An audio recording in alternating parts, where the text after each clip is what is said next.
All right, so we're continuing the festival with Josh from Brew Revolution. Awesome. So is this Brew Revolution's first beer festival in Ottawa? No, we were actually at this exact festival a year ago. This is our first year with our own booth, but now we have a tent, so we figured let's go big. We've got 4 taps here. Last year we had a really good time, and we thought we'd come back. What are we about to try right now? This is nothing but sours. So this is actually our base sour. We've added a couple things to different batches. We basically pull half of it off, and the other half will end up fruiting or dry hopping, something like that. So we've had one called Pear Necessities with prickly pear puree. The next one that is going to be releasing pretty soon is called Radio Guava, because it's got pink guava in it. Yeah. So yeah, it's our base sour. It's 4%, 11 IBU, super light. We didn't want to go too harsh on the acidity, because that scares people away from sours sometimes. So yeah, it's the same thing with like IPAs and IBUs. Oh, fantastic smell. All right. Super crushable. Yeah. I could drink this all day long. Oh, yeah.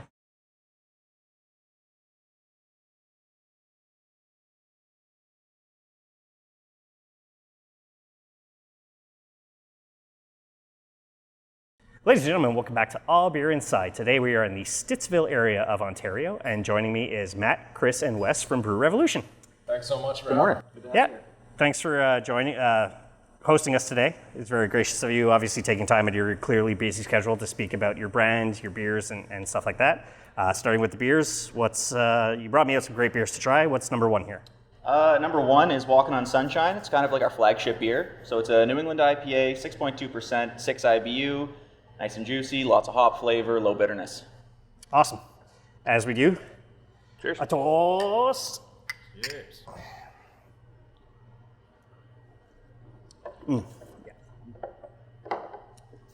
Beautifully nice and juicy, not overly powering, not crazy like punch to the face of hops. That's a great starter beer. I do enjoy something like this. As personally, it's either a lager or something nice and juicy that I can expand on my palate on after. So That's what we're going for. yeah, great.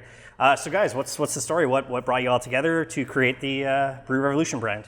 So I think like a lot of classic brewery stories, there's a bunch of lifelong friends that were brewing in a garage, and then one day somebody asked that fateful question, hey, why don't we open a brewery? And from that day forward, it literally started the very next day, started up the business plan, started to come up with some concepts, and here we are 4 years later, loving life. Yeah, that's pretty wild, like 4 years later, and with everything that's been going on in the world in the meantime, I can't see it being easy to it's like, we got to keep going, obviously. This is a huge initial investment. There's no question about it. Once you're pot committed, that's it. Yeah, you're exactly right. There's no getting out of it at a certain point. And for anybody thinking about opening one, I recommend not doing it right before a pandemic. Not a good idea. Yeah. We as a show are incredibly surprised that we've actually are at about 50% when it comes to breweries of before the pandemic and during the pandemic that have opened. It amazes me that people are still, pushing forward, but it goes to show the strength of the industry and the amount of appetite people have for craft in general. So I wish everybody best of luck with it. Yeah. A lot of those stories are centered around like local, right? Mm-hmm. So that's one of the things we push a lot is we try and get all of our ingredients local. We try and support all the local environment that's going on, both from whether it's in ingredients or other shops like artisans and bringing in live music. So that's a big thing for us.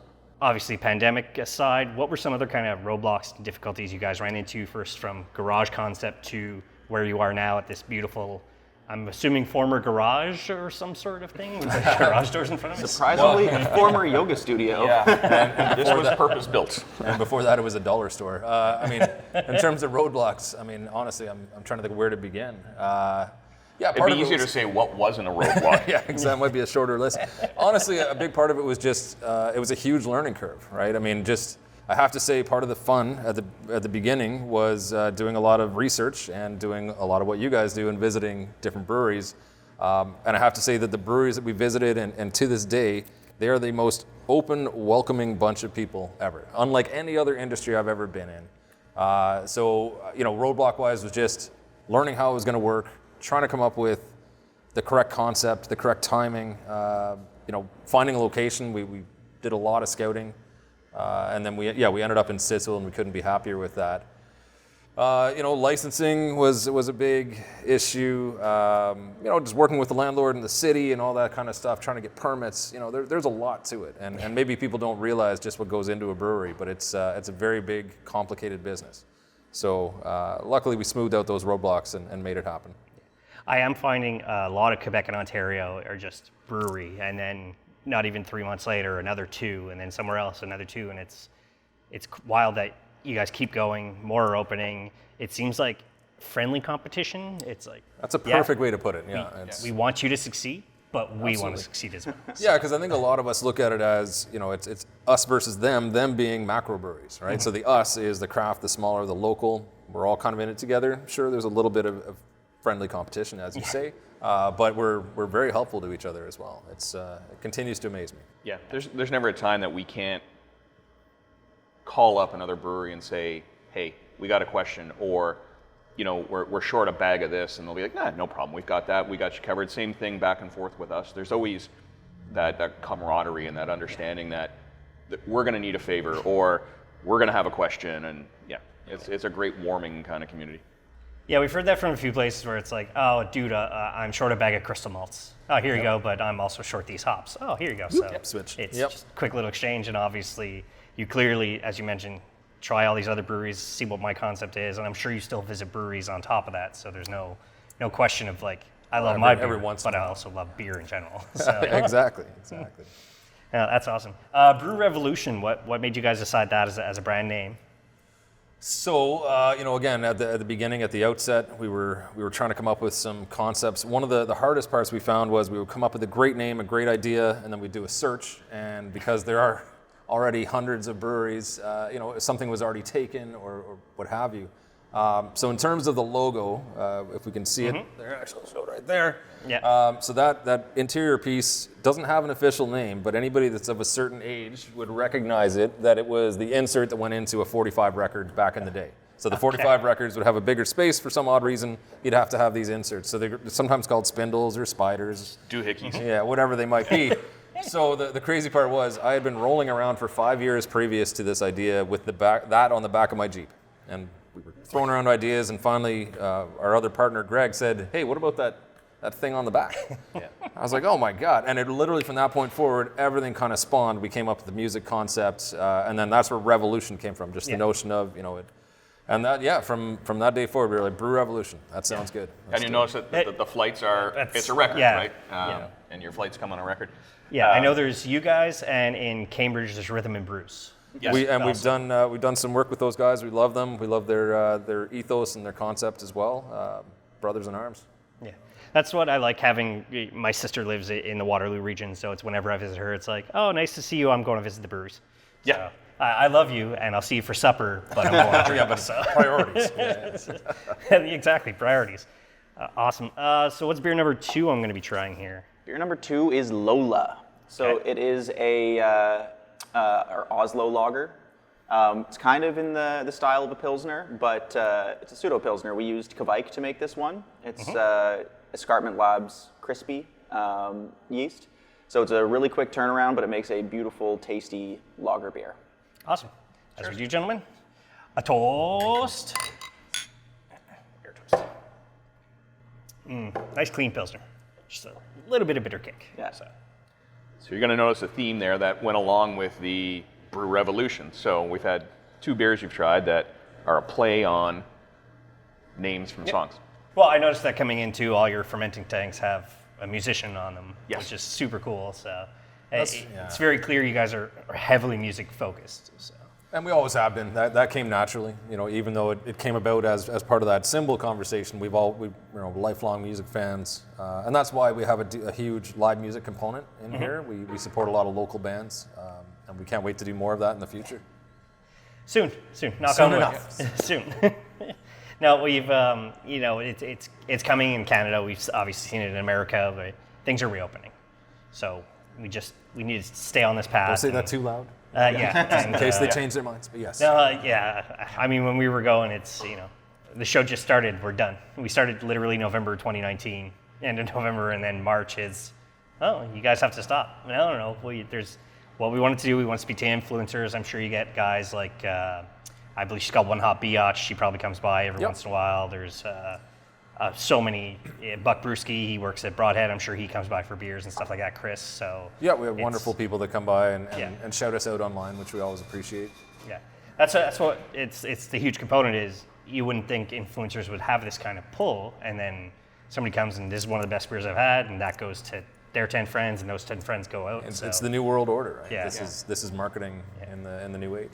And that's the thing when it comes to like breweries or even any kind of gastronomic kind of experience. It's more of a, oh, you have to try this. Yeah. And if you're kind of the like frame of mind, or it's that, oh, you know, that person always digs out that little rough gem because they're driving around all over the place, and and then all of a sudden, you know, they pass it on to a couple friends, and it's a community of love for, oh, try this one out. Yeah. And we have it at the same time. We'll visit a friendly brewery and we'll try a beer, and I'm like, oh, I wish we made that. That's delicious. Give me another one.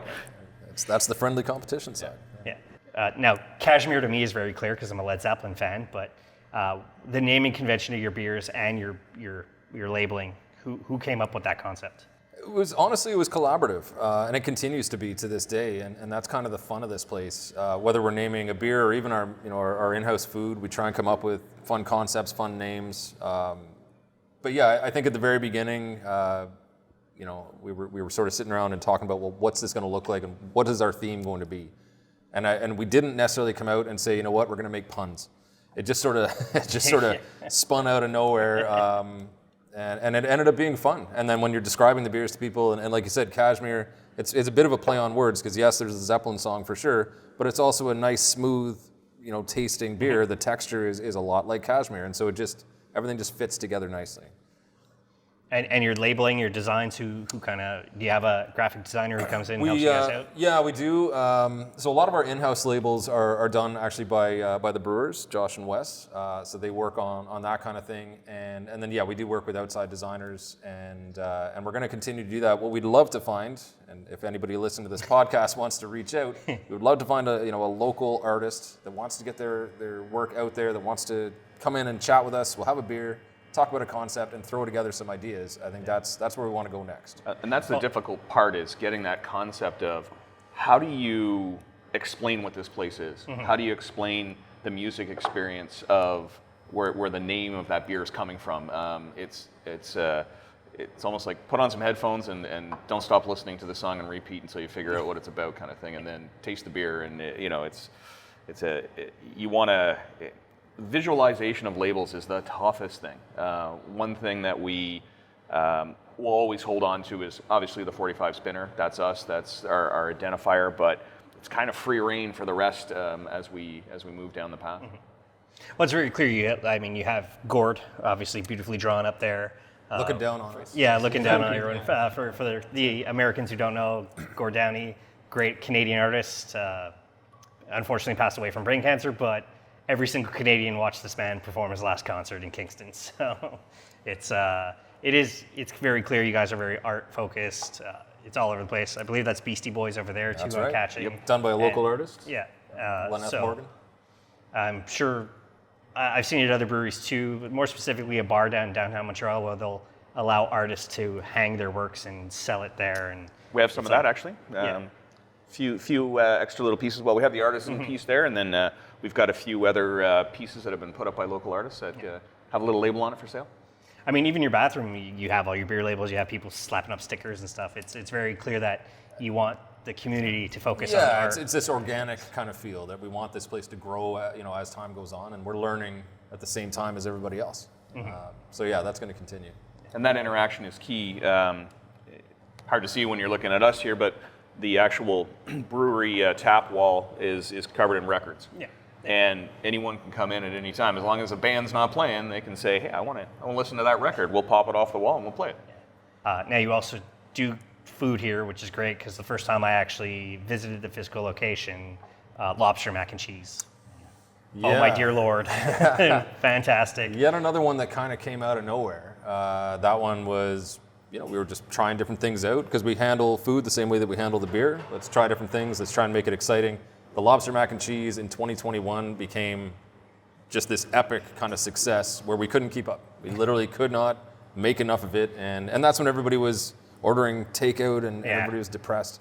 So at least we gave everybody a little bit of joy. Some comfort food. Yeah, exactly. And exactly, it was comfort food. It's what do people need right now, and what is the ultimate comfort food? Mac and cheese. Okay. And What can we do to set it aside? Well, there's this thing called lobster mac and cheese. Let's try it. And first day we were out of lobster. It's just like, okay, this is what we're doing now. I'm not sure. I know in Montreal, when it came to beer, or Quebec in general, we could deliver. Were you guys able to do home deliveries?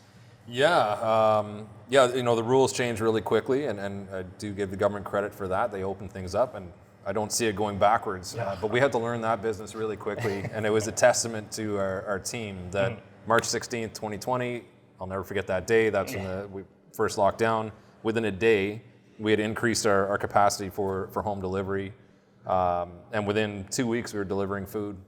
We had contactless pickups. We were doing Uber Eats. We were doing Skip, all that stuff, and hell of a learning curve, no question. Yeah, you turn the entire, pub portion of the brewery into an assembly line. For takeout, right? We should have taken more pictures. It was boxes and wrapping and stuff everywhere. It was nuts, but we did it. We did what we had to do. Yeah, no, even there's breweries, we haven't unfortunately interviewed them, Le Marabois, they're a pub in downtown Montreal, and we can't deliver, so they literally changed their entire kitchen area into a canning area, which they never would, this place never canned before. Right. All of a sudden, we have to adapt, and I am finding breweries and restaurants have adapted to almost no end to, we adapt our recipes, why not just adapt our business at the Our same processes time? And learn about the new health requirements. Every single week there was something new coming down, and everybody in this industry has been through a war, no question. I know because I don't pay much attention to breweries outside of Quebec and Ontario because we're right next to each other, we're friends. I don't know many that have failed. It's very few. It's true. Sadly, there are a few, and it's the capacity just to keep up with the change, and that's the biggest thing. We Matt and I have a thing where it's a good Monday if we're not phoning or texting or messaging each other before 8, because it means something blew up. Something blew up or something changed. I often look at my phone and go, oh God, and then I answer. Oh God. So, but that's tough for the industry to just continuously pivot. It's we're looking forward to where we can sit down. Yeah, I'm sure. I mean, I've spoken with Robin LeBlanc and Jordan St. John, the Ontario Craft Beer Guide folks, and they've said they are amazed how many of places have survived this and how many have opened during all this. Yes, I couldn't agree more with that. I think it's because we can drink. Yeah. Thankfully, alcohol was a necessary service. I know our third ever interview, Luke's, March 16th, before everything officially locked down, is I'm sitting there and I hear things are going to lock down. Work's having me bring home my work laptop, and then all of a sudden the next day is stay home. Yep. You're working from home permanently, and I'm like, but I like the office interaction. I've got to the point now where I'm like, I'll do a little overtime. I'll do a little extra work. I'll do a little extra this, and I don't miss the office interaction as much as I think I would, because we have awesome technology where we get to bring you guys out to the people in YouTube, Zoom. If we didn't have this technology now, that let's say even 10 years ago, this would have sucked. Oh my God. It's funny you say that. We've had companies that, because they couldn't have Christmas parties, reached out to us and said, what can you do? And we said, well, we can put a party pack together for you. We can get some gift certificates in there so that when everything opens up, or when the individual, you can't do it as a team, but maybe that couple can go out together and have a meal. But they had virtual tastings over Zoom. And they're like, oh, we're doing this can now. And everyone cracks the can Wes, open. you hosted a couple of them, right? Yeah. We talked through the beers. Exactly. We just take everyone basically on a virtual flight, have the beer with them, and give everyone a chance to try them, say their piece, talk to the brewers, ask the questions. Yeah. Beer number 3 here. What do I got? Beer number 3 is Pear Necessities. So it is a fruited sour, nice and light, 4%, lightly tart, not overly sour. And we added prickly pear into this one. So a lot of people don't really know what prickly pear is, but it's the fruit from a cactus. It's got this really vibrant pink color, and it kind of tastes a little bit like watermelon or honeydew or something like that. I'm getting watermelon on the nose. For absolutely. Sure. All right, gentlemen. Cheers. Toast. See, it's not like puckering sour. No. It's that right level of sour. Yeah. This is to me a perfect summer beer. Yeah, I was going to say This is that's a something Nice crisp where- finish. that's a patio crusher. I'm in a kayak in the Rideau Canal, and I'm enjoying one of these while the wind blows me west or east. It's, Absolutely. super crushable too. I mean, I can, and you said 5%, 4.5, 4%. 4%. So even better. It's you can have a few of these. Just as we say, don't drink and drive. So I'll have 2, and then I'll sober up and drink a bunch of water, and then drive home and be safe because drinking and driving is bad. Don't do that. So it's very super light, super tasty, super crushable summer beer. So, fantastic. So what was the first beer you ever brewed by yourself? And then what was the first beer ever that came out of Brew Revolution? The first beer I ever brewed by myself was I guess it was a honey brown. And didn't really know what I was doing. This was before I had learned all about brewing. And I had a couple of buddies who had done it before who kind of like helped guide me through it. And I made a nice little honey brown. It turned out pretty well. I was happy with it. And then the first beer we ever brewed here at Brew Revolution, I believe was our House. No, I think it was House of the Rising Sun. That was the first It was, so that's one we still have on. It's one of our mainstays. It's a golden rye ale. Okay. And we wanted to brew something that was kind of lager-like, but this is before we had our glycol system up and running, so we couldn't actually brew a lager. So we wanted to make a really crisp, dry, approachable golden ale. Yeah. And it turned out really well. It's a popular beer. People like it. I love it. So still brew that. Yeah, that's it's so crazy that like you guys opened before the pandemic. We've interviewed Third Moon, Cinquième Baron, opened during the pandemic. That's a set of dice to roll. Yeah. I mean, That's a good tall on order. them. Yep, Yeah. I agree. I can't remember exactly who said it, but he said the pandemic helped because they weren't ready for their opening. And then he's like, well, the pandemic's here, so we can delay the 3 months that we need now. Well, it's funny you say that. We have not had our official opening yet. We've never even had a St. Paddy's Day. The one that's coming up will be the first one, even though we opened in 2019. Just Yeah. the way the timing worked out with all the lockdowns, we never really had one. So there's still a lot of firsts to come. And that's being in Montreal too, you know, St. Patrick's Day for the last 100 years in a row, and then all of a sudden, none for the last 2. Not cool. That's that hurts the soul because It really does. even if I'm drinking Guinness as a macro, I'm still hanging out with friends, and you know, one year it's minus 45, the next year there's 4-foot snowbanks, and then the year after that I'm wearing shorts because Montreal is a special place for weather sometimes. So We hear that. it's wild, and I mean, I look forward to you guys' official launch. I'm sure you kind of have like a soft anniversary maybe here and there, but Yeah, August 26th will always be our anniversary. So yeah, end of this summer, we're going to definitely blow it out as best we can with all safety precautions Yes. in mind. yeah, We look forward to that. we'll have to swing by for that. Please do. I'd love to. Maybe rent an Airbnb in the area or in Ottawa and maybe take an Uber out There because you go. can't see too bad of an Uber in the Ottawa region. What's beer number 4 I'm having here? Beer number 4 is my personal favorite. This is Beez Nutz. It is a honey brown ale inspired by that first beer I ever did. So it's 5.3%, 21 IBU. It is got just a little bit of honey sweetness on the end. Nice like caramel and nutty notes to it, and it's one of my favorite beers that we've ever made. Awesome. Toast. I believe I've had your other 3, so this is the first time for me, this one.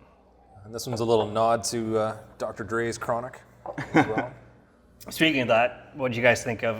We're obviously clearly in the same age range of, I'd say early 40s to mid 30s to mid 40s. Wes, cover your virgin ears. Except for- he doesn't Hide feel my non-existent beard. Yeah, it's that show, that halftime Yeah. show was unbelievable. Fantastic. I loved everything about it, and I think my favorite thing was the artists. You know, Snoop and Dre, and everybody just looked so happy to be up there, and they were so proud of everything they've created. So, yeah, and I agree with you. People of a certain age, we got it. You know? when you have a macro drinker come in, somebody who's, I love Bud, I love It's one of my this, I favorite love things, Coors. honestly, and it happens so often. What are those conversion beers? Around here, it depends on the season. So we usually have a seasonal lager that we brew. In the spring, it's our Mexican lager called Jump in the Lime. In the summer, we have a American light lager. In the fall, we have a Vienna lager, and in the winter, we have a Schwarzbier. So usually, it's going to one of those because they are kind of what they're expecting. If not that, maybe get them to try LOLA. I mean, they're used to drinking something that's at least Pilsner-esque. House of the Rising Sun is always a great choice as well, because it is different enough where we can tell them, you are not drinking a lager right now. You are drinking an ale, and you're probably still enjoying it. Yeah, so exactly. You've got to make them say that first. Yeah. Make them say that they like it, and then explain what it is.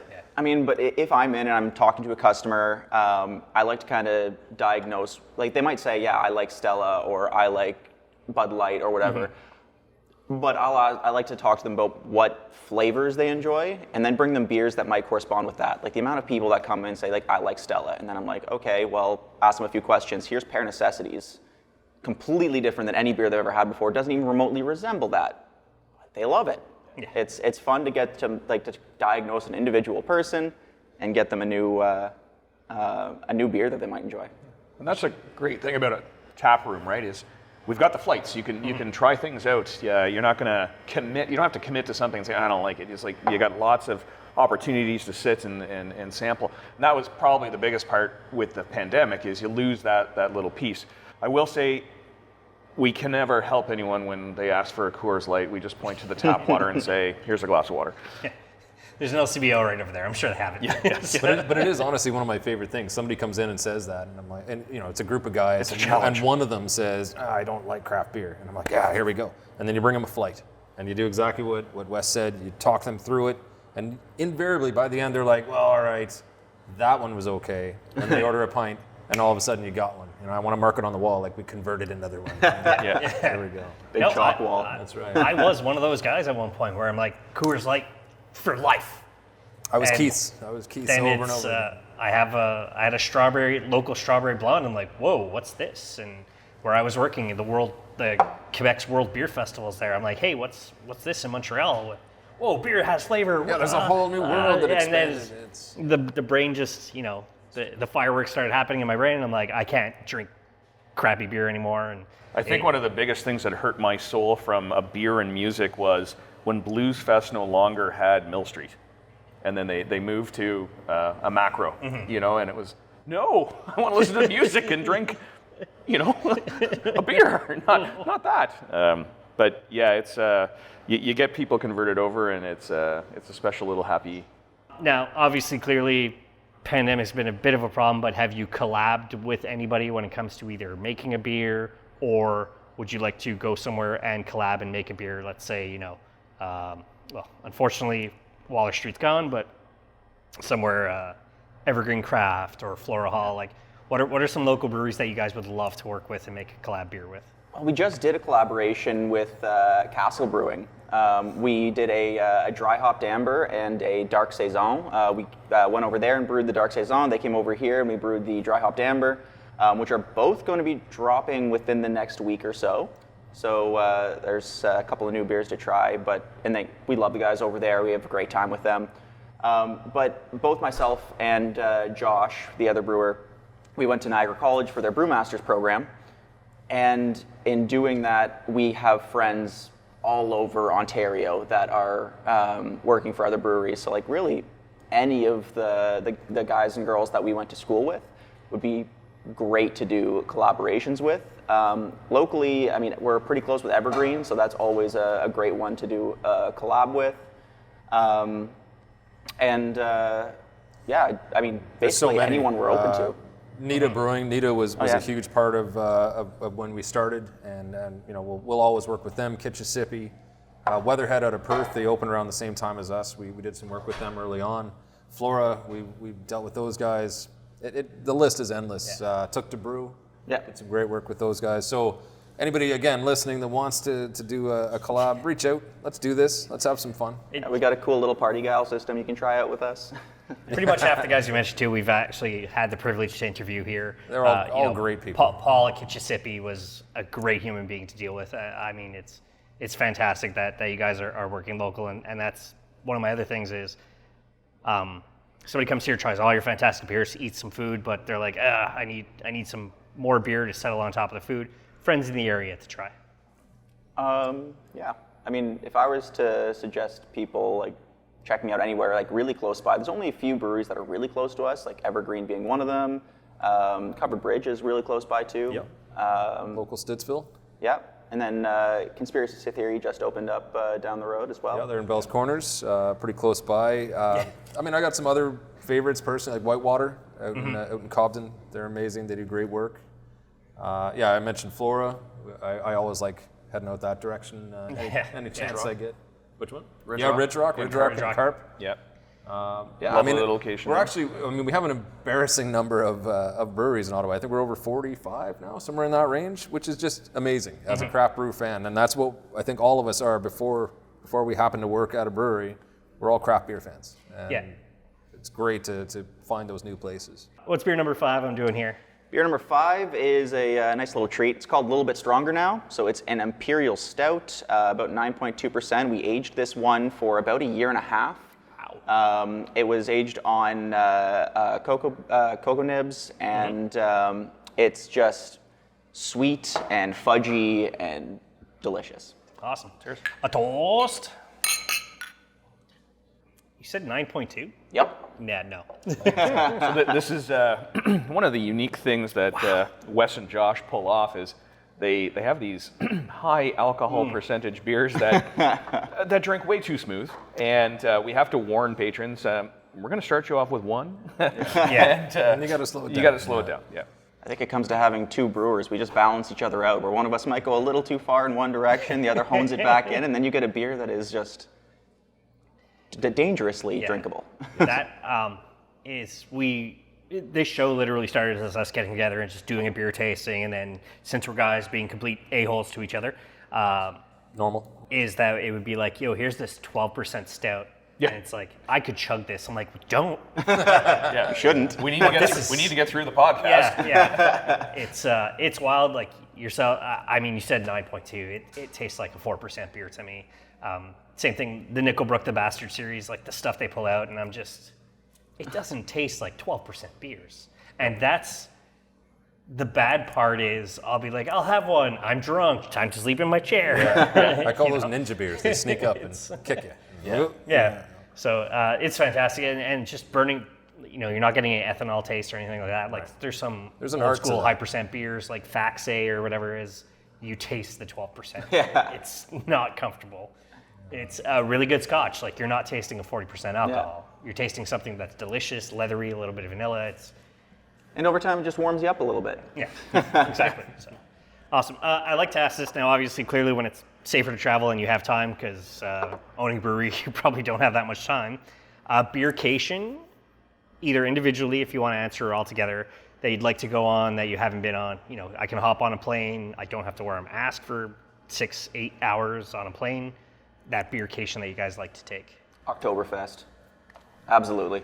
Yeah. Haven't been able to go to it, but would absolutely love travel to Germany, go to Oktoberfest. Yeah, I mean, Germany's more or less, for the beer we know, is the birthplace, right? It's not like we can ever travel back to Mesopotamia and have that Google beer is that was working on made it. in I'm sure there'll be an app for that soon. Yeah. I've lucked out and been able to been to Oktoberfest. I would say guilty pleasure would probably be Belgium. Okay. I love my Belgians, but probably Japan. I'd like to try some different rice lagers. Yeah. Yeah, but the lager scene apparently in Japan is something else from what I'm hearing. So, and there's a local brewer who does a Japanese lager, and it's just you just get that hint of rice, but still it's super crushable beer. So, I can't imagine what it's like at the birthplace of the Japanese lager. So. Well, and something that's not commercially viable enough to come over. You want to try that. Oh, this is that hidden gem, or this is that unknown process, or that's the kind of thing. Yourself? Well, at this point, if I drive more than 10 minutes, I feel like I'm on vacation because, oh my God, I left my neighborhood. So I'm going to stay a little closer to home. I'm going to say Vermont. We talked about it earlier. I have been there a couple of times, and I still feel like I was only scratching the surface. So I really look forward. Maybe this summer, we'll see how things go. I'd love to go down there and just check it out again.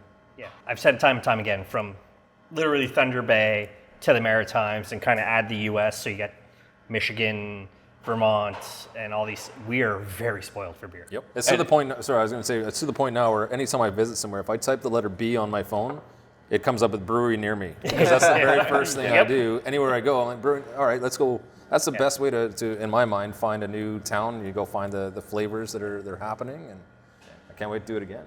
And the local support that you get from your walking distance community is fantastic. We have some, our clientele is just loyal and it's great.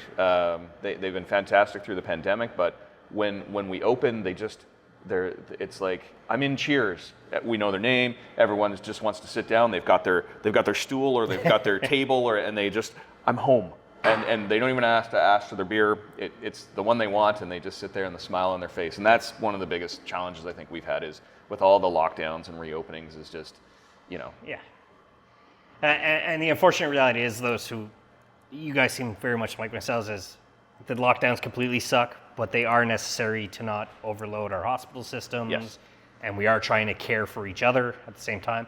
Losing business clearly sucks. There's no way that you can lose hundreds of thousands of dollars and be comfortable with that. Nobody ever will be. But as Canadians, most of us, I find, we want to care enough about other fellow human beings that we want to get through this, and we all want to get back together and have a beer at a brewery or a pub or whatever. And nobody wanted this.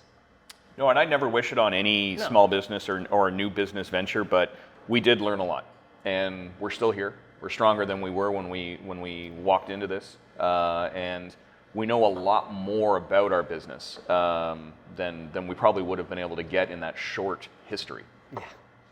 Now, and you guys, like I said, you're clearly kicking butt, and I've been here twice. Obviously, nicer weather when I was able to sit on your patio and enjoy the first time was lobster mac and cheese. The second time was one of your grilled cheeses. You guys make fantastic, like you said, comfort food. And this is usually my lunch location while I'm doing other stuff after, and that LCBO across the street surprisingly has a great selection, so I was very surprised about that. It's to me, you're one of the places I hit when I'm in the Canada-ish area. So, and I'm sure you get Sens fans who want to grab a beer here and then head to the not-so-great stadium. That's, oh, God. I went there for a WWE show when I was in my 30s, and it's like, oh, my God, this getting in and then getting out just sucks. So, yeah, the facility's not so bad. I mean, it's showing its age now, but yeah, the infrastructure of getting to park there is just, no. And especially as a Montrealer who it only takes 2 hours to get home, it took 3.5, not happy. So, just head on over to Stittsville, come in here, and then, we got hotels. Yeah, that's it next time. So, amazing. So kind of what's next for Brew Revolution when things are a little more open, hopefully? You can do a little more things. From the sound of it, you have some very loyal patrons. Could you see yourselves doing like a mug club type thing or a regular patron type thing? Like what's next for the brand? We have a founders club already, and we have a variety of different experiences that we like to bring. So we get a great mishmash of first dates, and then we had our first date here, and it's just we become that weekly place that couples come to, and then we have the daily. I just ended my job or I ended my shift or whatever, and they roll in, grab one, just one beer, smile, say hi to the staff, and then head home, and it's great. So I think it's just expanding on that and having that full experience. We haven't really had that opportunity to just have the indoor and the outdoor at the same time. As soon as we were available, we could put up a patio. That was the focus because that's where we could do the business, right? Having the experience of, because we got a big garage door here and it's just this big open concept as you go from the patio to the inside. That is something I'm looking forward to seeing how that works out. And that's just the tap room. So beyond that, it's the expansion of the brewery brand into retail and into other locations and licensees and stuff like that, and growing that. That was one thing we couldn't focus on initially, and it's a big part of it, right? When you're in complete reaction mode, for the last 2 years of what are we doing today? What are we doing now? Fire, what just happened? I got to read a 20-page document telling me what I'm allowed to do and not allowed to do. you can lose track of what you want to do. So I think the biggest thing is expansion. So from an Ontario perspective, anyone's listening to this podcast, we want to get to a beer store near you. It's kind of the thing, right? Well, I'm thinking LCBO because from what I'm hearing, the LCBOs unfortunately are a dying breed. From what I've heard and from the statistics I've read, is sales in beer stores are going down, but LCBOs are still doing well. Yeah. And as somebody, I see more craft in LCBO than I see at the beer stores. And grocery stores. We have a very good following locally for grocery stores, and they sell a lot of beer. It's the convenience factor, but people just don't want to pick up a generic macro brew 6-12 pack, and they're like, no, I just got a nice steak, or I got this yummy new recipe I'm trying out, and I want something equally delicious with it, right? So I found that's been a really great thing from the craft perspective is the grocery stores. Yeah. That's something that I will say Quebec has over Ontario is my local corner store I could go grab a beer. But things are changing across Canada, as we mentioned. It's a matter of time until we drop down our cross-border brewery stuff, and that I can finally go to my local beer store and grab Brew Revolution. Mill Street's obviously Canada-wide now, but like Brew Revolution and Conspiracy Theory and everybody I want to in Ontario, but at the same time still buy Quebec beers on top of that, because I'm more than willing to spend money on delicious craft beers. So. I mean, I have to, pass a nod to Collective Arts and how they've moved across the provinces very well, and they're always a guilty pleasure of mine as well. So they're a lot of fun. Yeah, I was going to say the other big focus for us is going to be live music. We talked about it, earlier, but we are going to really push that angle this summer. We can't wait to have our local bands back in. We are going to try and put together some sort of music festival, again, depending on what the health regulations are. But yeah, like Chris said, it's about building the brand and pushing out the happiness that craft beer brings. Do you find because you guys are kind of in a strip mall for those who will finally see it when we film outside, you're kind of in a strip mall. How are your neighbors with you guys? Fantastic, actually. A lot of support, and it's funny because we don't have being in a strip mall. There's a lot of diversity of small businesses here, and everyone had their challenges, right? And everyone was, how can we help each other? And it's getting to be a cliche of we're all in this together, but small businesses really understood that right away. It's like, hey, got any tips for this? Got any tips for that? And it was, trying to do kind of co-branding things, right? It's like we have a massage and chiropractor clinic right beside us, and it's can we do a couples staycation? A couples massage and a beer and a cool. Flight or and a dinner or something, and it's even down the road we've got some great eateries that have their own ice cream and that kind of stuff, and we're like, okay, we're going to do beer floats with your ice cream, or we're going to do this kind of thing. So it's always been that, what can we do to help each other? So I mean, there's dentist right there, so just get a filling and come back. exactly. Or come here first. Yeah, there you go. Even better. And we Double have pay. Exactly. We have other places in this plaza that serve food and alcohol, and it's been one of those. Your patio size was defined. You only had so much space, and it would be they would just wave and say, "Do you have 2 tables? We have a couple here who can't.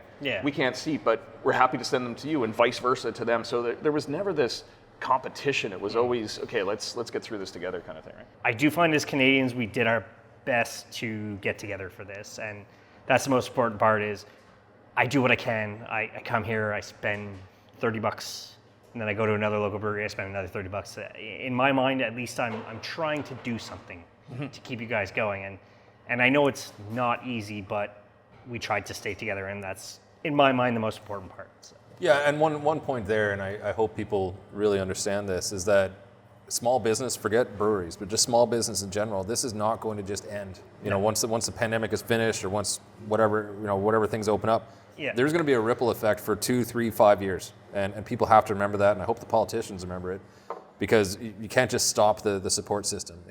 We've got a mountain of debt as a collective, and it's not going to be easy to get over it. So. Let's look forward, but let's just remember where we're at.